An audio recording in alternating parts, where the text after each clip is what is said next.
Welcome back to Beyond Insights, the podcast where we explore the intersection of accounting, technology, and advisory so that you can build a future-proof firm and better business for your clients. I'm your host, Laurika. Today, I'm joined by someone who has probably influenced your thinking, even if you've never met her, Geni Whitehouse. Geni is a CPA, a CITP, CSPM, an award-winning keynote presenter, the president of the Information Technology Alliance, and the founder of the Impactful Advisor, where she helps accountants shift from compliance to confident advisory through storytelling, financial fluency, and heart. She divides her time between consulting with wineries in Napa Valley and teaching accountants how to make boring subjects interesting, which is also the theme of her book, How to Make a Boring Subject Interesting, 52 Ways Even a Nerd Can Be Heard. She's been named one of Accounting Today's top 100 most influential people in accounting multiple times, and one of the 25 most powerful women in accounting by CPA Practice Advisor. So for anyone listening who has ever felt like just a boring bean counter or who wants to move from reporting on history to actually changing their client's future, this episode is for you. Geni, welcome to Beyond Insights, and thank you so much for joining us today. Thank you so much, Laurika. That was quite the intro. I appreciate it. And no matter how many awards and recognition you get, you still don't believe it internally. You're still thinking, what? Huh? What are they talking about? And it's that internal voice that we have to try to silence. 100%. And I think we're going to definitely dive into that a little bit later. But I mean, looking at your LinkedIn profile in preparation for this episode, you almost feel overwhelmed as the host, trying to have so many questions and there's so many things that I would like to discuss. So I'm very excited. But I always feel like I need to start with the origin story. You need to Okay. know where it started, where it's from. You describe yourself as a recovering nerdy introvert that has turned into a nationally recognized speaker. So, I mean, how did you start that journey? When did you first know that you wanted to be an accountant? What did those early years look like? And why did you end up where you ended up? It's quite the mystery. How I ended up where I ended up. Quite the circuitous route. It wasn't a straight line, I can tell you that. And I would have never imagined that I would end up where I've ended up at first working in Napa and doing any of the things that I do. But it started in seventh grade. I really liked math. My dad sold tax books. He's worked for CCH, which sold the paper books that had all the reference materials in them at the time. And so he went to CPA firms and he thought it was a great job. And so I got that sense. But I went to my teacher. I loved math. I went to my teacher in seventh grade and said, "What do you do for a living if you like math?" She said, "One of two things. You either become a math teacher, like she was, or a CPA." And I said, "Which one makes the most money?" I can imagine a nerdy little kid worried about money at that point. And she said CPA, and I went, "Okay, that's what I'm going to do." And I mean, I really dialed in that that was what I was going to do, and it helped that my dad was doing it. And I also would update these books. So every time a tax law would change, you'd have to take out the old tax law and update it with new pages. So I would help him. He'd pay me like 50 cents for it seemed like hours and I would do that for him. And I was like, I wonder what all this stuff means. Like, I remember thinking that this is cool. I wonder what all this stuff means. And so the combination of already knowing that my dad thought that was a good thing to do, and then she said that was where I was going to make the most money, everything I did from that point forward was to focus on getting to be a partner in a CPA firm. Okay, but Yeah, go ahead. But if your focus is so focused from such an early stage, and when did you have that moment of realization where you realize that's not necessarily what you want to do because Well, you've we read a spent all lot this about, energy? yeah, we read a lot about grit and perseverance. And Mm, sometimes you can be so focused and so single-threaded and so absorbed in the end goal that you don't pay attention to what's going on between here and there. You don't notice how you feel and how your day-to-day life goes and things like that. And so I really had blinders on. And it wasn't until I got to the goal, which took me 15 years in accounting, that I suddenly went, oh my gosh, this means I'm going to be doing this for the rest of my life. And I'm bad at it. First of all, I have to work harder than everybody else. I got an mm. award for the most hours in my firm. No. That's Yeah, not how that's you want to be recognized because it took me longer to get it done. Mm, And I made partner because I brought in a lot of clients because I would go out and do computer consulting on small business accounting and I would bring in a lot of business. And I really liked working with the clients and helping them fix their accounting, their technology challenges. So when I got to partner, I realized I was a tax partner and they wanted me to do tax primarily. And the other stuff was kind of a fun thing that I did all day. And I realized that this was not going to get any better. And it was the first time I went, mm, do I like this? And mm. no, I want to do something else. So I quit the next day. The next day. The next day, I went in and said, I woke up in the middle of the night and I just wrote this whole thing out. Like, I'm going to do this. I'm going to take these clients. I'm going to go to work for this one client and do, which had a training company that taught software, project management software. You're going to pay me for all of this. And I wrote up this whole thing. And I went in and said, here's what I'm going to do. And they were kind of like, okay. And I left. And I remember walking out of the building and it was like, these 500-pound weights just lifted. It Mm, literally felt like I was like, oh my gosh. And then I started teaching, which ended up being the thing that I should have been doing all along. But I did some teaching and then I went to a software company. I had to do a presentation. The first time I was in a role called CPA Alliances. So tech mm. companies have a person who tries to get accountants to know who they are, basically. And so and we had resellers of our software. So I had to convince the resellers to partner with accountants. Okay. And at that time, accountants were your worst nightmare if you were trying to sell software. They're still your worst nightmare in a lot of cases. We still are. But Oh. because they would say no on a deal, Yes. especially if you had a new product that nobody knew about. Yeah. So I had to present at our conference to this group of people that hated me, basically. I surveyed them before the session. I called them up and said, tell me what you think about CPAs. And 100% of them said, we can't stand them. We don't want them in the room. We don't, and this is going to be a fun session and a fun job that I have because nobody wants to do it. And I decided that I was going to use humor to break the tension. I said, I got to do something because these people hate me. And I got a Monty Python video called The Lion Tamer and I played it, and it's all about how nerdy accountants are. I mean, you have to watch this video if you've never seen it. It's really about how nerdy we all are. And I started the presentation by saying, I polled all of you to ask you what you thought about us accountants, and 100% of you said something like this. And I played the video, and they were all laughing. And I saw the break, and they all laughed, and they were suddenly on my team. Oh. And I said, this is what you think we are, but I'll tell you what, if a client has a problem, they'll call me and not you. You need me to not say no when you're trying to sell software. So we Yeah. need to get work together. So that was the message. But the the clarity that I got in seeing how humor opened that door with that audience really changed me in a big way. And I thought, and I loved the presentation. I loved the interaction. I loved the whole energy exchange and communicating a concept. So from that point forward, I decided I need to get good at speaking. That was the thing that I should be doing. And so I started working on that path. But but I was motivated by two things. One, I wanted to do more for clients. As a profession, I Mm, wanted us to do more for clients. And mm, I wanted accountants to get the credibility and visibility they deserve because I worked with these amazing people in my firm who mm, corrected most of mm. my return stuff and the impact that they were having, but nobody knew it because they Yes. were so bad about explaining it and interacting with the clients. So I wanted to help them and I wanted to help the clients. And that passion drove me to find ways to make that happen. Mm. Oh, that's honestly amazing. I mean, firstly, your math teacher was correct then in saying that you should either teach or you should be a Yeah. CPA, and then CPA turned teacher, but now you need to learn how to It's, speak. And I think the yeah, fact that you are your entire thing is basically upskilling accountants to do that themselves as well, because we are generally seen as very boring people. And right. honestly believe it's because we're so bad at selling how much fun we are, if that makes sense. And not It necessarily is. fun, just we're bad at saying what we've done.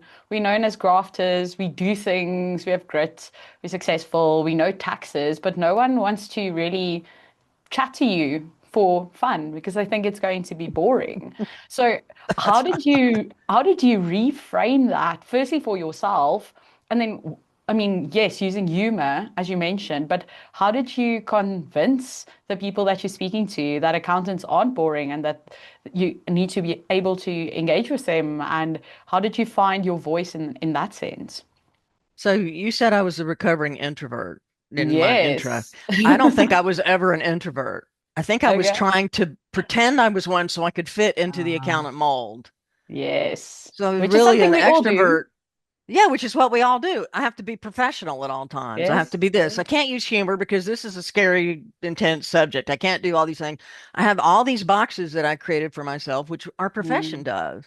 mm, I can't wear, I remember I spoke at a conference and I had somebody say they couldn't wear their Converse tennis shoes because it wasn't professional enough when they went to a client. This was, a while ago when we were still wearing little suits and things like that. yeah. I mean, it would come forward from those days when I started in accounting, but we have this internal voice that says you got to Mm, be professional. You can't be funny because that's not mm, professional. And mm, what I realized with that presentation, I made a really good point with humor. mm, They didn't no longer respect me because I had a comedic element of what I was doing. So I yeah. decided, not long after that, I basically decided this is kind of a weird story, but my dad passed away suddenly right after that, Oh after I'd no. already started doing presentations. Mm, And I didn't know how to cope. I'm driving I have a 2 hour drive to get to where my mom and dad live to go to the funeral, basically. And I'm in mm, the car going, what can I do? How am I going to get through this? How am I going to mm, cope? mm, And I had done some presentations. So I can give his eulogy at his funeral and I'm going to make it funny. And so I talked about all the funny stuff that he did. He'd done a lot of things and he had a great sense of humor. And I did that, and while I'm standing there talking about him, I get this just overwhelming sense that I need to get good at this. I see the mm, power of this humor to break down barriers. The line between comedy and tragedy mm. is a very small Fine. one. And Yes. so people were able to experience their grief through the laughter. It was a very Mm, weird feeling that I had. And I thought, I've got to get good at this comedy thing because there's real power in it. mm. And so, again, the message was like, you need to get trained in stand-up comedy. In the middle of a funeral, dun, dun, dun, you need to get trained in stand-up comedy. But that's my dad. So I did. I went online, was training in stand-up comedy. There was a guy in Atlanta where I was who had a comedy workshop. He still does it, training a bunch of people to do stand-up. And it literally changed everything for me. It gave me comfort on stage, taught me how to use a Mm, mic, how to craft a story in a way that it brought more humor and all that stuff.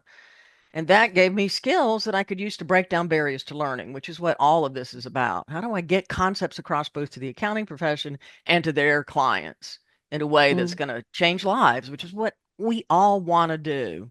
How do I make a 100%. difference, especially in the lives 100%. of my clients? Yeah.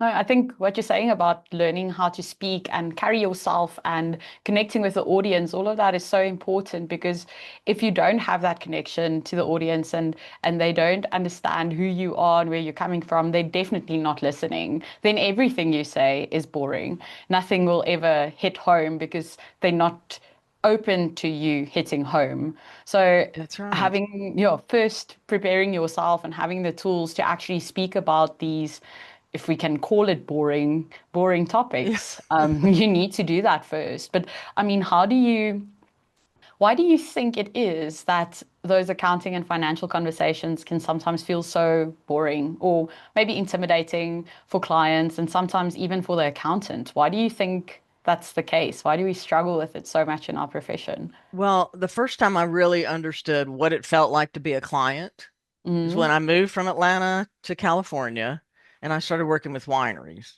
So, I okay. mean, Atlanta, I had Franzia in a box. You go there, you get a little tap, you fill up in the fridge. It's in a big cardboard box. You could get like 80 gallons for $5 or something. So, I mean, that was my wine experience. Mm, So before I started working with clients, I said, I've got to go to a winery and see what this is all about. So I went and mm, had a tasting at a winery. And the winemaker came out and he holds up this glass and he starts describing all the technical aspects of this wine and all the mm, production and chemical reactions and all kinds of stuff, malactic fermentation, and they talk about alluvial fans and they do all this stuff. And I'm sitting there going, I am not drinking that, whatever that is. And there's this disease that makes it better. And Yes. and one winery said that the wine had an essence of cat pee, and I thought, I don't want that. I don't not who and how do you know what cat pee smells or tastes like?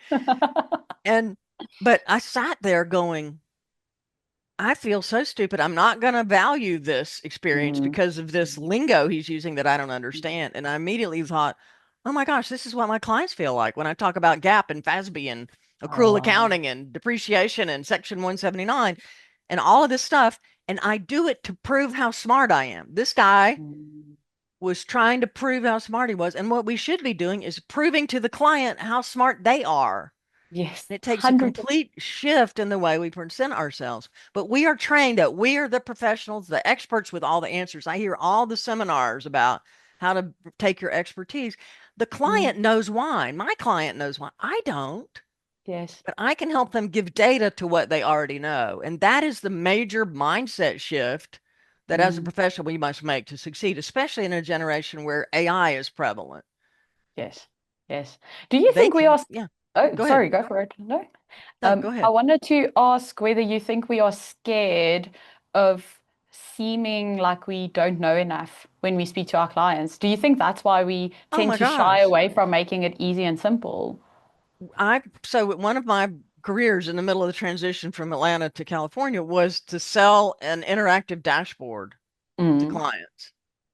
And you could sit down and show them what they need to do, what levers to push to improve cash flow. And I found Yes. this thing and I went, again, the clouds parted just like it did that day I left.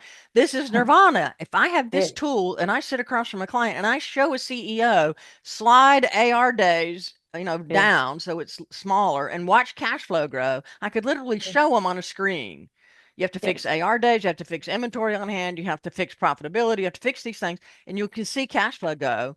And when I show that to a client, they go, oh my gosh, Mm. well, I went around showing this to CPAs to get them to have these conversations with clients. And they all said, I'm not going to do that because I don't know how to fix AR days.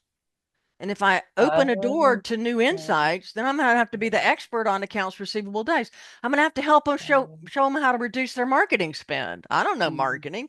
I'm going to have to show them how to Mm. reduce COGS. I don't know how to do any of that. So I'm not going to show them these things because then they're going to Okay. know that I don't know anything about their business. And Okay. so it Okay. prevents us, if I don't know all the answers, I'm not going to open the doorway to a question Mm. because I'm afraid of my own inability. But what I've learned is I don't have to know. They know. I have to give them a framework Yeah. in which they can find their way to their own answers. Yeah. And Yes. that's the value that we deliver. No, because ultimately, no one knows their business as well as the actual owner. They know why Exactly. the debtors aren't paying them quickly. And if you just tell them, listen, the problem here is that your debtors aren't paying you quickly, you have a very long AR cycle, they say, oh, well, let me just phone up Peter, Paul, and all of them. I know exactly who Yeah. owes me money. Let me get that in quicker, and my cash flow will improve. I completely understand Yeah. it. We are scared to be seen as unknowledgeable in certain aspects, but those aspects aren't really our jobs. That's not what advisory Exactly. is about. And if you think about it, if my whole focus, if I walked into a winery trying to prove how smart I was when in Mm, regards to their business with this mm, accent, hi y'all, let's talk about wine. Let me tell you how to do it. It's not going to work. So it really being exposed to an industry where I had no way to know the knowledge gave me the freedom to admit that I didn't know. And by doing that and mm, asking questions, not trying to mm, come in and say, once we find a tool, so we find SIFT tool that you provide, mm, we then go to every client and try to put that tool in. Almost mm, immediately. Here's a solution because this is a cool, fantastic thing. So every mm. client we go to, we're then going to try to tell them. We don't ask them what they're trying to do first. Yeah. I actually love that you said that because one of my family members, they ran operations for a while in a pretty big company offering services only. And she always said that the most important thing that everyone selling needs to know is that they sell solutions. That is what they sell. That's And that's it's right. not a technical solution necessarily. We are trying to solve the problem. But if we don't ask questions, and if we don't listen, we don't know what the problem is, and we're selling the wrong thing, and we're trying to fit something in there that we think they need, but we haven't spoken to them about their actual needs. And I mean, how do you solve for that? What can you do from a This is what, so communication perspective? during the course of trying to sell that dashboard tool that I couldn't Mm, get accountants to buy because they were uncomfortable with their skill set and their knowledge. yes, They didn't have a checklist that helped yes. them figure out what to do when the client said, I need to improve AR days or reduce inventory on hand or something. And so Mm, I went in search of a tool that did that. I searched for yes. training and methodologies that I could teach so I could sell this software. And I found level 5 training, which is what I now Mm, use with wineries and what I acquired the rights to with the Impactful Advisor. It tells you mm, what to do. These are the questions you need to ask. Here's how you ask different questions. And it's got a little mm, bingo card for one of the tools. And you ask them what works, what doesn't work, and what their ideal outcome is in 5 areas of the business. By the time mm, you have asked all of that and filled in this little grid, you're sitting across from them and you're like asking them questions and you fill this grid in, you've got a complete picture of what matters to that client. mm, And I don't have mm, to know anything about it to capture that and to say, well, it looks like this is your problem. They go, yeah, it kind of feels like it. mm, And then you can say, well, let's think about what we can do to help you figure it out. And how can I document it, give you data, bring your team in and understand what they're doing that's causing this problem. And then you can yes. work on figuring out how you want to solve it. Yes. Okay. But So essentially, you're doing a root cause analysis so that you can turn the data that is already available. I mean, we have massive amounts of data nowadays. It's sitting more there than we know. Yeah. more than we know, more than we need almost, because we cannot Yeah. digest it. And you're That's turning right. that data, all those data points, into information that's actually valuable based on what they deem necessary to the business. That's right. And if you think about a Okay. traditional accountant, we come in with an idea of what they should do. Their goal should Yes. be profitability, right? It should always be 100%. focused. And I Yes. have Profit, clients, they don't, profit. that's not their focus. It's cash Mm. flow or it's Yes. long-term equity growth or it's, legacy building. It's completely different than profitability Mm, in the short term. mm. But we know that's a critical indicator, but it's only one of many. And so by Yes. finding out what they want, like I had a client yesterday that wanted help with the recruiting of CFO, Mm, wanted me to review resumes. And my inclination was to just jump in there and say, this is the right one. And then I went, wait a minute. So I called him up and said, what's the growth pattern for, what are you trying to build to mm. in your company? Are you trying to Yes. build it to sell? Are you trying to do it to just grow? Are you trying to improve profit? What's the focus of the company? Because who you need in that seat is going to be very, very different. Mm, So we had a great conversation about, the legacy and owners looking to shift and people changing. And so we need somebody who can back us up in this particular skill set. Very mm, different from what you might think you need, which mm, is, a gap heavy accountant who mm, knows mm. SEC filings. This is Yes. a small business. They're not doing that. So they want something else. But Mm. that inclination, because I have years of experience and knowledge, I want to pour it on you. And most of it bounces off if I do it that way. But if I will just listen and to hold myself back from solving and get the information out on the table and let them see it for themselves, like a good therapist does. Yes. You go to the therapist, Laurika, and say, I'm having trouble with my spouse. They do not immediately go, well, sounds like you need to divorce him in the first 5 minutes and, give me $1,000 for the session and go on. That's not how it works. It's let me ask 100%. you a bunch of questions so that you can eventually go, oh, wow, he's not so bad. Maybe it's me, by the end Mm. of 12 months of therapy. But Yes. that's exactly what we're doing with the client. We're helping them find their way to their own answers. And No, it's really fun when you see the lights come on. I wanted to ask you just now when you said it's really fun because I think I'm loving this chat. I fully agree with everything. It's that whole aspect of education as well. You're educating yourself, you're educating the client, you're just showing them the things they already know, repackaged in an accounting way, if Yeah. that makes sense. As you Yeah. said that when the light goes on, you love that. But what is your favorite part about this aspect of your job, about working with these clients and understanding all these businesses? So when I got the rights to the level 5 training, which is what I Mm, do, it was during COVID. I finally said, I've either got to stop talking about your toolkit, Edie. And Edie Osborne is the creator of this training that I found, and we've mm, become fast friends. And I've worked with her. I helped her take the training online. And during COVID, I finally went, I've been talking about your stuff all this time. I've been sending people to you, and they're coming to me to ask for help. And I don't have the rights to Mm. do anything. Yeah, yeah. So I acquired the rights to the training and took it online. And when I thought about what I wanted the business to be about, and I met with Madeline Reeves, who you might know, who's been in the space a long time, who Mm. has a creative agency, and she was going to help me do my website. And she said, "What is it that this means to you? What is Mm. it that's valuable about what you're doing?" And I kept going back to the word impact. Because Mm. for me, tax did not have an impact on that client business. The worst part of that, the thing that made me leave was not the hours or the work or the lack, it was the psychological burden of not being Mm. able to help that client. I would give them a Mm. tax return. They'd owe $50,000 and I knew they didn't Mm. have any cash and I had to say, Mm. here, good luck. I didn't know what Mm. to do to help them. But to be Mm. able to make an impact on the life of that client is what motivated me. And Mm. that's what I want to teach other people to do. So I believe that we're all put here, and especially accountants are here because they Mm. want to help. They're service providers who want to make a difference. And doing some of the stuff that we do traditionally doesn't. Mm.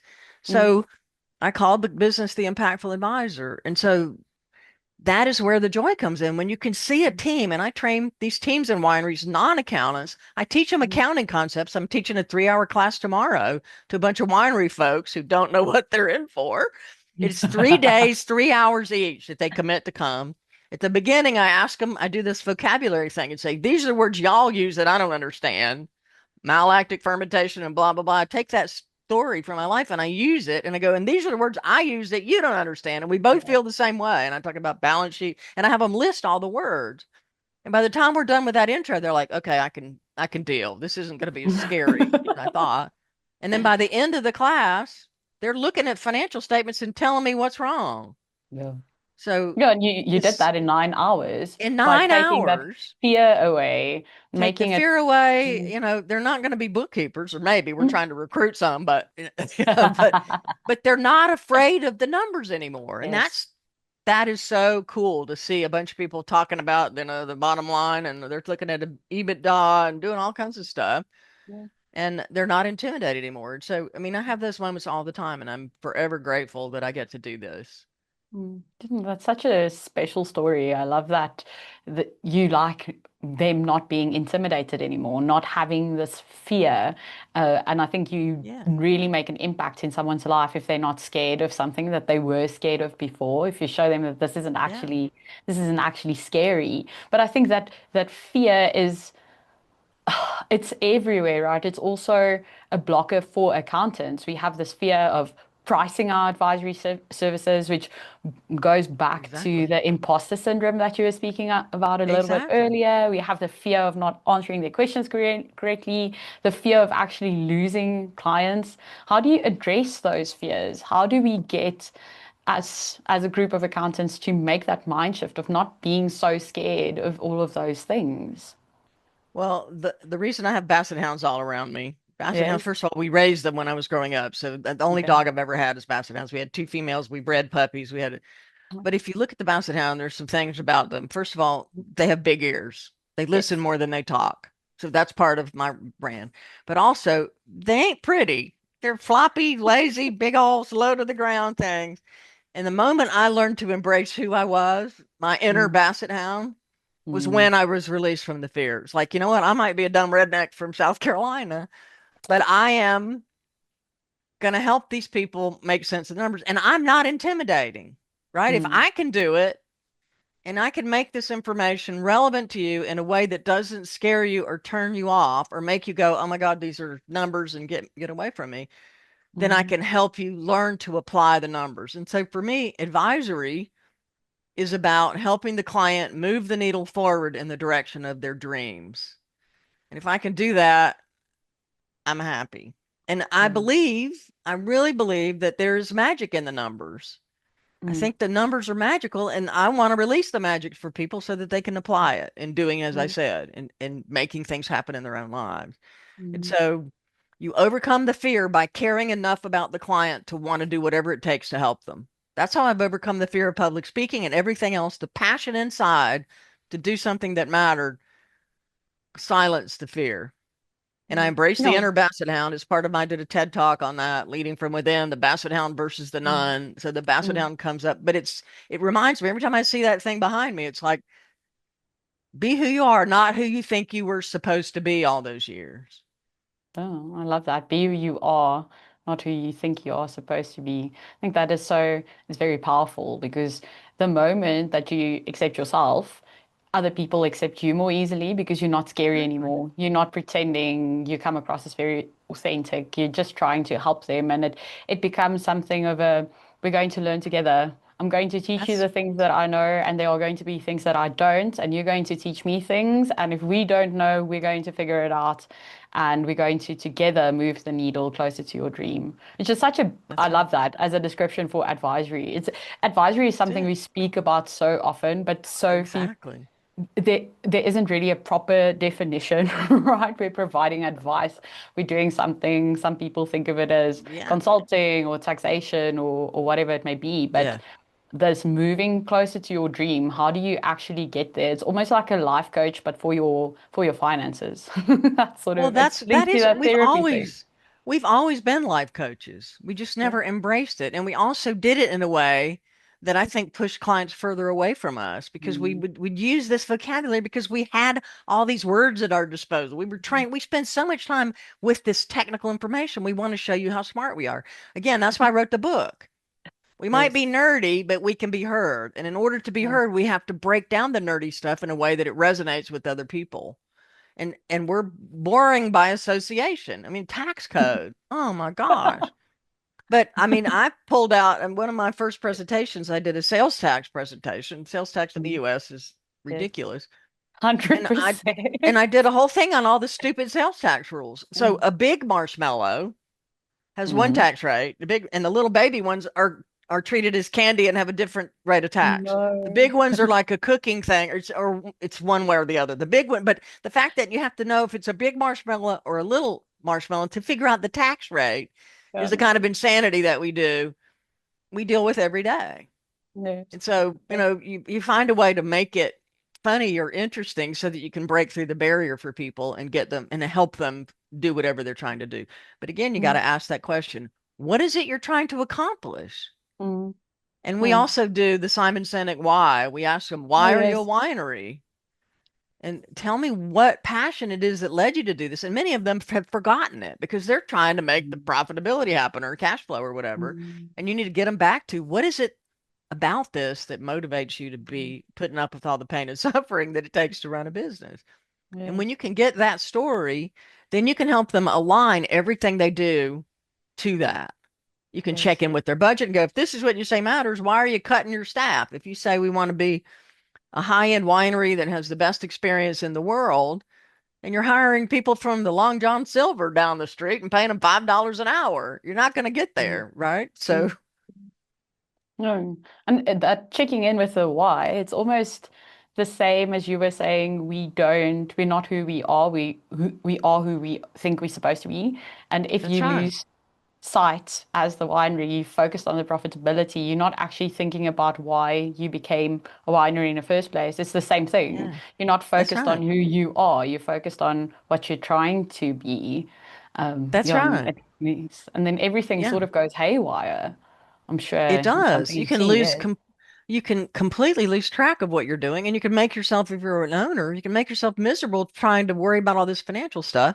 And Mm. many of them are because they got into business because they had a passion. There's a book called The E-Myth, The Entrepreneurial Myth, Mm. that talks about that. Somebody's really good Mm. at something, so they start a business, and then they have to be good at accounting and Yes, HR and all this stuff when they're a technical cabinet maker. yes, So yes. one of the things we can do is free them to do the cabinet making thing and help them Mm. provide the infrastructure that supports them in doing that.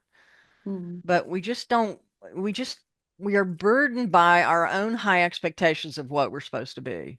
Mm. Yes, And I think fully. more and more people are releasing themselves from that burden, and it makes me very, very happy. There's lots of great things happening in our profession and lots of opportunity. AI is going to give us even more opportunity to do that. Oh, yo, what is your opinion on that? Where do you think we'll see AI first, and how do you think we'll be able to add more value using AI, or maybe Well, not using it, you know? over the years, I've been in the profession way too long. 1982, I started with Deloitte in tax, Yes. and every time automation, a new thing. I mean, when computers first came out, which I hate to Yes. admit, I was working on mainframes. When PCs came out, it's going to Mm. eliminate our jobs. Um, when cloud came out, going to eliminate our jobs. I mean, every technological advancement, we have this terrible fear that it's going to eliminate our jobs. And Mm, what it's going to do is change our jobs. And in mm, every case, our communication and people skills have become more and more important. And this is the mm, time where we have to adapt and use those skills that we have. And if we don't have them natively, get trained in communication. I mm, wish I'd known that that even mattered earlier on because I was too busy getting the technical stuff down and trying to mm. get it down. But the ability to translate is going to be even Mm, more and more important. So AI is going to say things like, the slider that I was talking about, the dashboard. I'm going to yes. put the spreadsheet in there, and AI is going to say, you need to improve your AR days, which is exactly what I'm showing them without AI. But Mm, when I go, well, how do I get that done? It's going to go, well, you need to collect faster. And how do I get that done? mm, Uh, And that's when you've got to get the teams in the room and say, let's look at the process of what we're doing. Let's document it. mm, Let's talk about where the bottlenecks are. And let's figure out amongst ourselves what we need to do to improve this thing. And that's where we're mm, going to have to become facilitators. And that's mm, standing in front of the room, admitting not having to know anything other than how to guide a group in a conversation.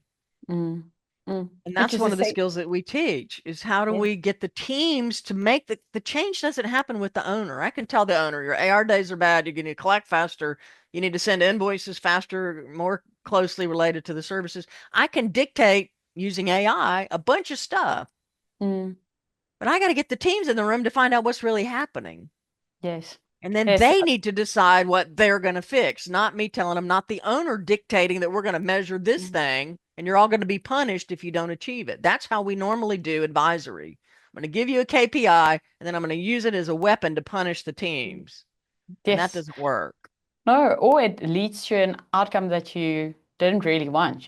That's People right. do what you pay them for. So whatever you are Yeah, incentivizing, they will end up doing. And it sometimes goes into that other direction completely. You wanted to that's right. enact behavior one, but now behavior two is sort of a effect of that behavior one Yeah, that, yeah, you force on them. And I think if you're on the ground and you're actually in charge of the process or you're running the process, you have to take that accountability and responsibility for the process. And if you get to choose how it works, you're also exactly. obviously more likely to stick with it.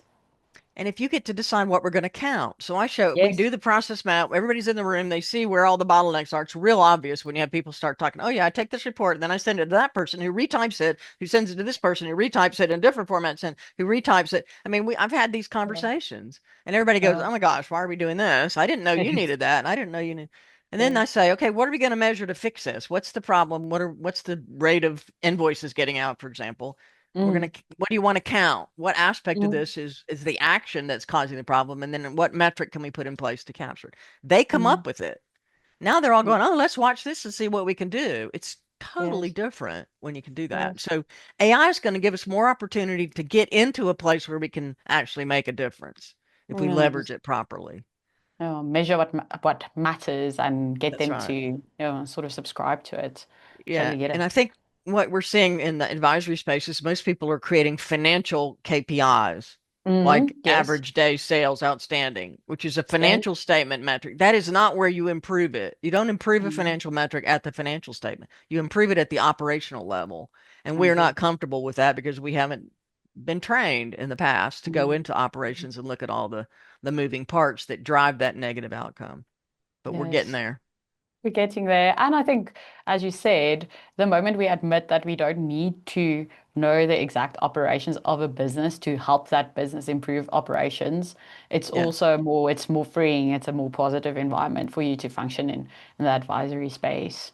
Okay. So we have good first steps Yeah. now. We need to be trained in communication. We're going to act as facilitators. But if Yeah. someone listening would like to change just one thing about how they run these sessions and their client meetings and digging into the actual problems with the people they advise, what do you think they should do first? Ask a different question. When you sit down with a prospective client, the first question Mm. you should ask an owner is, where do you go to see if your business is on track? Oh, And that I is love not that. going to be, I'm sorry, Zero or Yeah, or QuickBooks the income or NetSuite statement. or any, Yes. they're not going into the accounting software. They are going No. somewhere operational. Like in my case, in a winery, they're going to their point of sale solution and running a Mm, sales report or they're going to their CRM to see how many proposals have been out or something else. They are not looking at the financial statements, which are at the end of the process. Find out where 100%. they're going. That's where the value lies for you. Align with that, help them get that information more easily in a better format, and then you can help them with the steps for improving whatever information they're looking at. But Mm, if we don't understand that and then ask them, okay, why are you in this business? So now I know where you go to see how you're doing. And now I want to get back mm, to what is it that got you doing this to begin with? And let's mm, remember that. And then let's see what our priorities are based on that. mm, And it will change everything for you. It sets your value at a different level just by asking different questions. mm.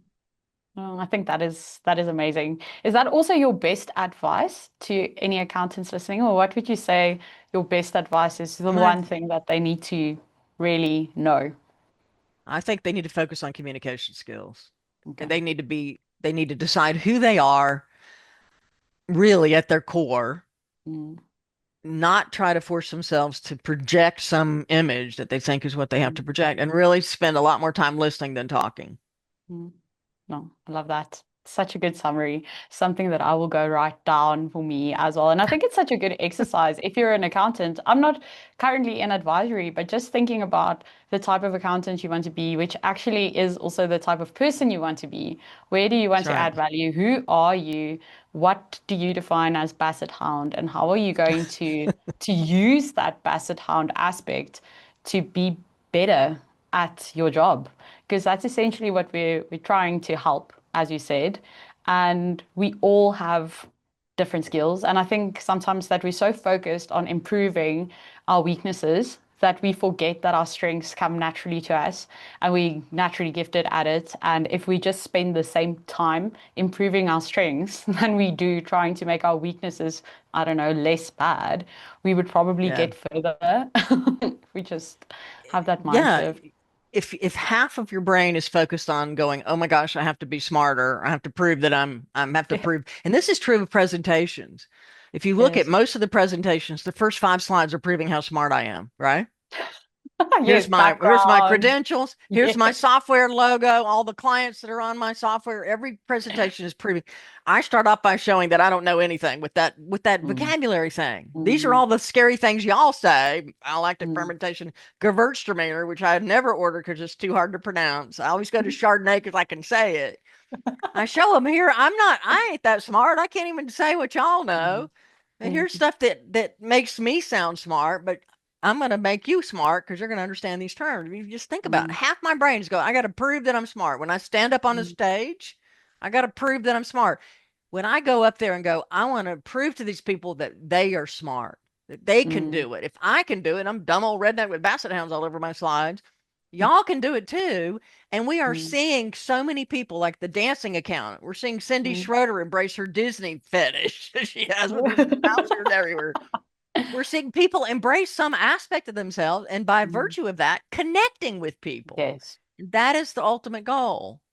yes, But we've got to yes, find whatever connection. our equivalent of the basset hound is. I don't expect Yes, everybody to be basset hound people. yes. Although if you are, I'll send you basset hound socks because I have some. I had my son design some, and my daughter produced basset hound socks at one time. She had a That's sock business. So I amazing. mean, I got the socks, I got the pictures, I got them on my book. They're on my slides because Yes. they remind me that I am free to be who I really am at my Mm, core, and mm. only then am I going to make a difference. Yes, really. And I think we connect so much better with people who are themselves. And it doesn't, I don't necessarily have to connect with the Basset Hound, but for Yeah, example, the Disney thing, if I have a Disney yeah, thing and you are yeah. comfortable with your Basset Hound thing, I can be comfortable with my Disney thing and we That's can right. We're all actually meet free, each other. Yes, we're all and my free. friend with the canvas shoes is now a speaker too. She's done this, Mm. all kinds of training and things and releasing her inner canvas or converse.